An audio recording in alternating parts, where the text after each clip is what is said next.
దేవుని వాగ్దానం. ఈ ఉదయం వాగ్దానం ఎలా ఉన్నారండి? పొద్దున్న లేస్తున్నారా? ప్రార్థన చేసుకుంటున్నారా?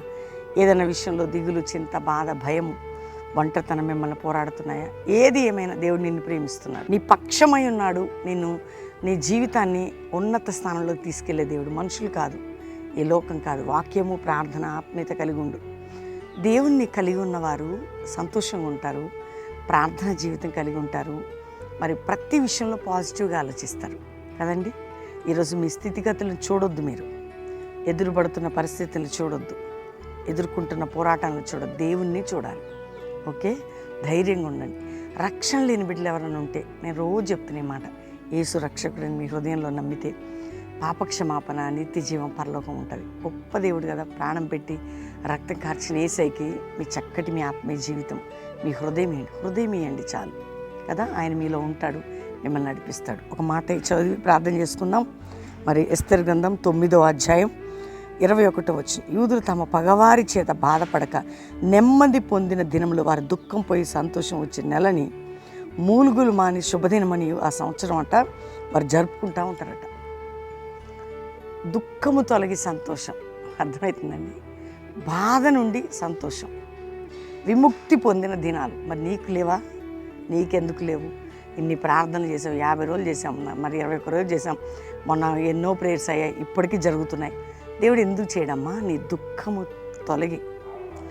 దుఃఖమును తొలగించి సంతోషమును కలిగజేయబోతున్నాడట. అది కూడా నువ్వు జరుపుకోబోతున్నావు. ఇప్పటికైందండి నా భారం అనే స్థితి రాబోతుంది. నీ దుఃఖము తొలగి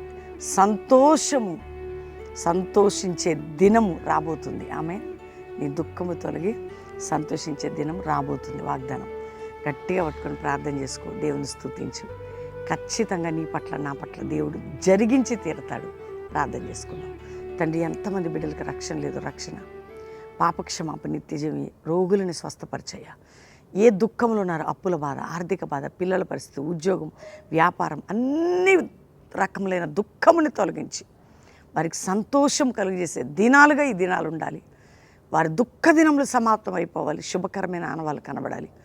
ఏ గర్భం లేని వారి గర్భాలు తెరిచి, విడిపోయిన కుటుంబాలు కట్టబడి, జీవితాలు పట్టబడి, సంఘాలు పునర్నిర్మాణమై, నేను ఆత్మల పంటగా మరి అభిషేకం, ఉజ్జీవం, పరలోక దర్శనాలతో దైవజనరాలు ఆత్మ కలిగించి ఐక్యతలు ముందుకు సాగాలి. శత్రు బాధ నుంచి మాకు విడుదల జరగాల ప్రభా. అంతేకాక ఏ దేశాల్లో మా ప్రియులు ఉన్నారు, వారున్న స్థితిగతుల నుంచి వారిని విడిపించి అద్భుతం చేయను ఆయన. ఈరోజు ఎవరెవరు ఏ సమస్య ఉన్నది ఆ వారి తొలగిపోయి, కోర్టు కేసు అయిన అబద్ధం, మోసం, అక్రమ కేసుల నుంచి నీ బిడ్డలు బయటికి వచ్చి విడుదల పొంది నీ సాక్షిగా నిలబడాలి. అందరికీ మీరు తోడై నడిపించమని, మ్యారేజ్ డే, బర్త్డే బిడ్డలకి వారి శుభకరమైన దినాలకి సంవత్సరం అంత ఉంచమని. ఇదిగో ప్రభా, పిల్లలు రాసిన ఎగ్జామ్స్, తండ్రి రాస్తున్నటువంటి ఏదైనా కానీ వారికి తోడై ఉండి మంచి భవిష్యత్తు, ఇప్పుడున్న చిన్న బిడ్డల నుండి పెద్దవారి వరకు మీరు దయచేయండి. ప్రతి వారి అక్కర మీరు తీర్చి, మా డబ్బు ఎక్కడ చిక్కబడినా తీసుకొని మాకు దయచే ప్రభా. ఎవరు మీడియేటర్స్ గుండి ఇప్పించి ఇబ్బంది పడుతున్నా అందులో నుంచి బయట తీసుకురా ప్రభా. భూసంబంధమైన బంధకాలు ఉంటే తొలగించి ప్రభా. నీ కనికరాస్తం అందరిపై చాపమని యేసు నామములో అడుగుచున్నాం తండ్రి, ఆమేన్. వాగ్దానం లైక్ చేసి షేర్ చేయండి, మంచి కామెంట్స్ పెట్టి దేవుని మహిమపరచండి. మరి 17, 18, 19 3 రోజులు Hyderabad Calvary promise land meetings అండి. కుటుంబాలుగా పాలు పొందండి, దేవుని దీవెనలు పొందండి.